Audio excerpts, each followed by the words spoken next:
والله تنازعنا وبني عبد مناف الشرف أعطوا فأعطينا وأطعموا فأطعمنا وحملوا فحملنا حتى إذا تساوينا وكنا كفرسي رهان قالوا منا نبي يأتيه الوحي من السماء.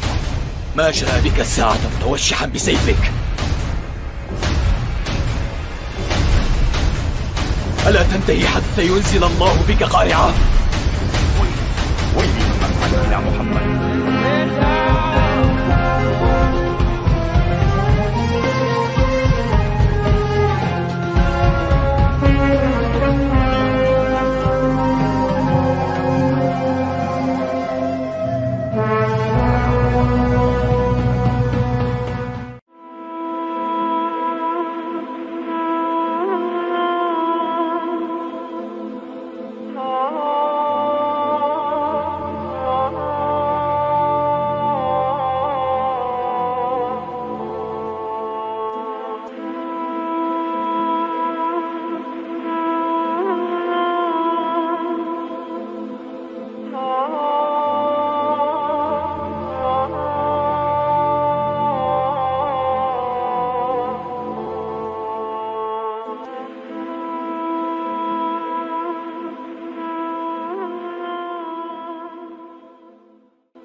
Bismillahirrahmanirrahim. Assalamualaikum warahmatullahi wabarakatuh. Innal hamdalillah nahmaduhu wa nasta'inuhu wa nastaghfiruh wa na'udzu billahi min shururi anfusina wa min sayyiati a'malina may yahdihillahu fala mudhillalah wa may yudlilhu fala hadiyalah. Asyhadu an la ilaha illallah wa asyhadu anna Muhammadan abduhu wa rasuluh la nabiyya wa la rasula ba'da amma ba'du. Rabbi shrah li sadri wa yassir li amri wahlul 'uqdatam min lisani yafqahu qawli. Qala Allahu ta'ala fil Qur'anil Karim, ya ayyuhalladzina amanu dkhulu fis silmi kaffah wa la tattabi'u khutuwatis syaitan innahu lakum aduwwum mubin. Pada kesempatan kali ini saya akan menyampaikan sejarah mengenai Kesultanan Dinasti Delhi. Tujuan saya menyampaikan sejarah ini adalah untuk menambah wawasan kita semua mengenai dinasti-dinasti yang pernah ada. Nah, bagaimana kisahnya? Marilah kita simak penjelasan berikut ini. Terbentuknya Kesultanan Delhi di tahun 1206 mengawali kukuhnya pengaruh Islam di anak benua India sejak abad ke-13.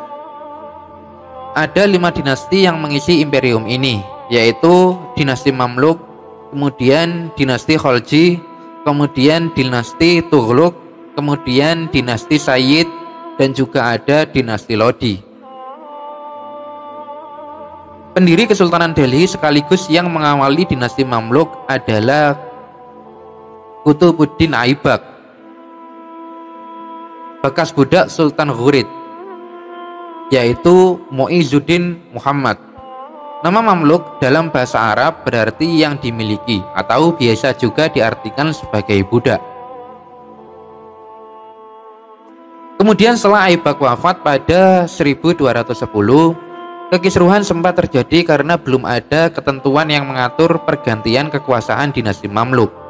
Alhasil, Aram Shah yang disebut-sebut sebagai putra Aibak menjadi sultan berikutnya. Namun kekuasaan hanya berjalan 1 tahun karena ia dibunuh oleh Samsuddin Iltutmish. Kemudian dalam era Iltutmish, dinasti Mamluk mulai menyapu India Utara. Nah, Iltutmish menjalankan kekuasaan dengan tangan besi. Di antara warisan pentingnya adalah pembagian administrasi menjadi beberapa provinsi yang dibawahi oleh seorang qadhi. Nah, dia juga mendirikan Madrasah Firoziyah sebagai pusat intelektual di Uj, yang kini bagian dari provinsi Punjab yang berada di Pakistan. Pemberlakuan koin yang khas Muslim mulai digalakkan demi menanggulangi peredaran mata uang buatan penguasa Hindu di India Selatan. Mata uang dinasti Mamluk ini masih merujuk pada kekuasaan dinasti Abbasiyah yang berada di Baghdad, seperti yang ada pada permukaan koinnya. Nah, Iltutmish hendak mewariskan kekuasaan kepada Nasiruddin Mahmud. Namun, putra tertuanya itu lebih dahulu wafat pada tahun 1229. Kemudian setelah itu Radia akhirnya dipilih Iltutmish untuk meneruskan tahtanya. Nah, perempuan tersebut merupakan menantunya sendiri atau istri dari almarhum Nasiruddin Mahmud. Pada tahun 1236, Iltutmish meninggal dunia dan dinasti Mamluk kembali bergejolak. Tampuk kekuasaan direbut oleh Muizuddin Bahram setelah Radia tewas dalam pengepungan yang dipimpin oleh saudara tirinya, yaitu pada tahun 1240. Namun, Bahram ternyata tidak cakap untuk memimpin sehingga pertahanan Punjab dan Lahore dapat diserbu oleh tentara Mongol. Mulai muncul konspirasi elit di istana yang bernama Jihalghani. Pada tahun 1242, Bahram dihukum mati dalam kisruh di istana. Kemudian sultan berikutnya yaitu Alauddin Mas'ud tidak lain merupakan pemimpin boneka yang tunduk pada Jihalghani. Akibat pemberontak, dia kemudian diganti dengan sepupunya yaitu Nasiruddin Mahmud. Sultan ke-8 dinasti Mamluk ini justru menjauhi istana. Dia lebih suka hidup bagaikan sufi yang zuhud. Ghiyatsuddin Balban yang awalnya wakil Nasiruddin Mahmud lalu menjadi sultan yang ke-9.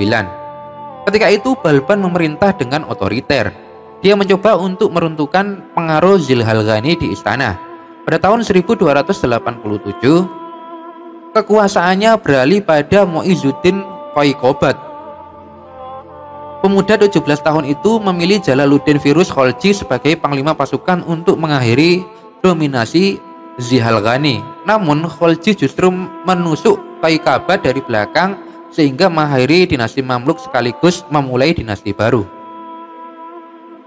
Nah, dinasti Kholji berlangsung cukup singkat yakni 30 tahun saja. Meskipun begitu, wilayah kekuasaannya mencakup hampir seluruh pesisir barat anak benua India. Batasnya dimulai dari lembah sungai Indus di barat, lalu ke arah selatan hingga Tamil Nadu dan Pradesh. Nah, para sultan dinasti Khaliji ini dapat menyingkirkan invasi Mongol yang datang dari utara India. Namun, politik dalam negara masih bergejolak. Penguasa terakhir dinasti Khalji yaitu Khusrau Khan takluk lalu dihukum mati komandan militer Punjab yaitu Ghazi Malik. Ini terjadi lantaran dukungan para tuan tanah yang berada di Delhi. Nah, Malik mengangkat dirinya sebagai raja dengan gelar Sultan Ghiyatsuddin Tughlaq. Sejak saat itu dimulai dinasti Tughlaq dalam sejarah Kesultanan Delhi. Kemudian pada tahun 1325, pendiri dinasti Tughlaq tersebut meninggal dunia akibat dibunuh anaknya yang ambisius yaitu Muhammad Ulugh Khan. Nah, penguasa baru itu berhasil menaklukkan dua kerajaan Hindu yaitu Araghal dan Tilang, sehingga memuluskan jalan dinasti Tughlaq untuk menguasai mayoritas anak benua India. Ulugh Khan juga begitu serampangan menjaga ekonomi negerinya akibat pengeluaran yang sangat besar untuk kampanye militer. Kas kerajaan kemudian terkuras. Dia lantas memerintahkan pembuatan koin dari bahan logam akan tetapi dengan nilai perak. Tentu saja rakyat dapat diam-diam membuat koin sendiri dari bahan yang mereka miliki, sehingga ketika itu inflasi menjadi tak terkendali. Sampai pada kematian Ulugh Khan pada tahun 1351, dinasti Tughlaq dapat dikatakan hampir bangkrut dan wilayahnya menciut hingga tersisa pada India Tengah. Dinasti Tughlaq selanjutnya dipimpin oleh Firuz Shah. Para simpatisan Ulugh Khan yang tersisa dibunuhinya. Dia sendiri kemudian memimpin dengan tegas sehingga politik dalam negeri cenderung stabil. Tujuannya adalah untuk memulihkan wilayah kekuasaan Bani Tughlaq yang sempat merajai mayoritas India. Untuk itu dia membangun banyak infrastruktur seperti sekolahan, jembatan, dan masjid. Kalangan tentara juga diperbaiki nasibnya agar dapat menggempur kerajaan-kerajaan tetangga. Situasi politik keamanan yang cukup stabil berakhir ketika dia menua. 6 tahun pasca wafatnya Firuz Shah pada tahun 1388, perang saudara pun terjadi. Selama 2 dasawarsa berikutnya, guncangan politik menyebabkan Kesultanan Delhi rapuh terhadap serangan dari luar.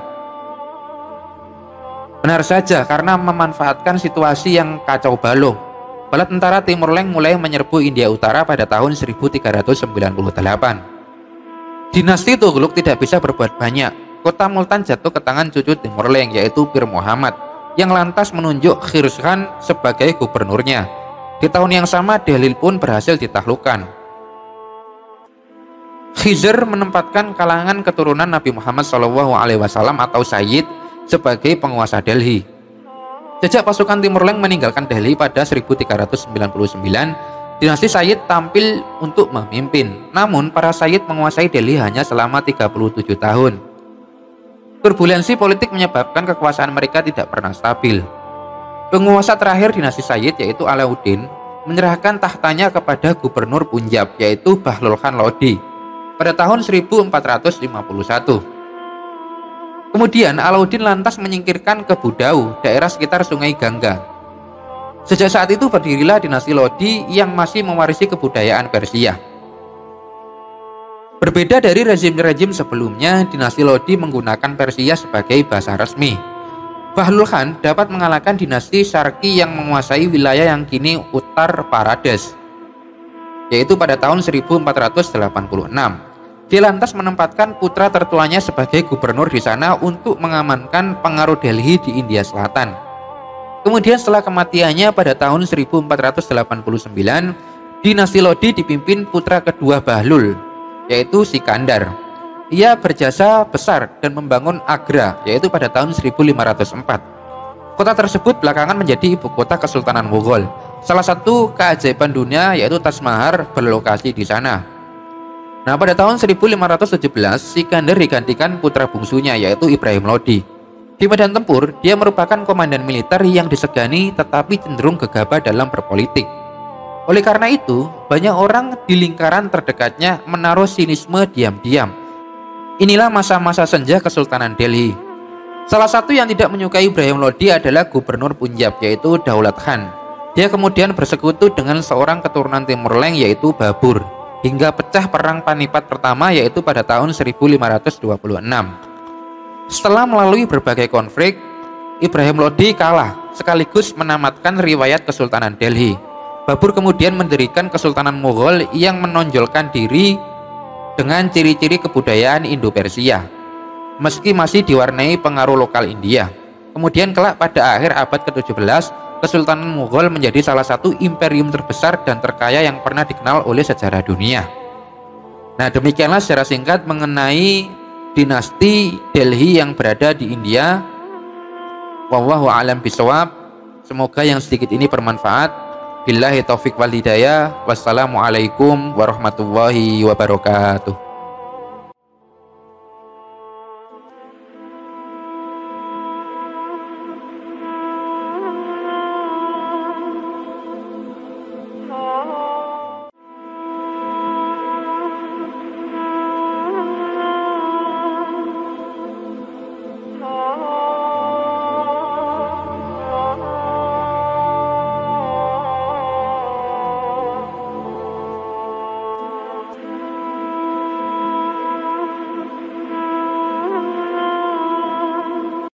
بسم الله الرحمن الرحيم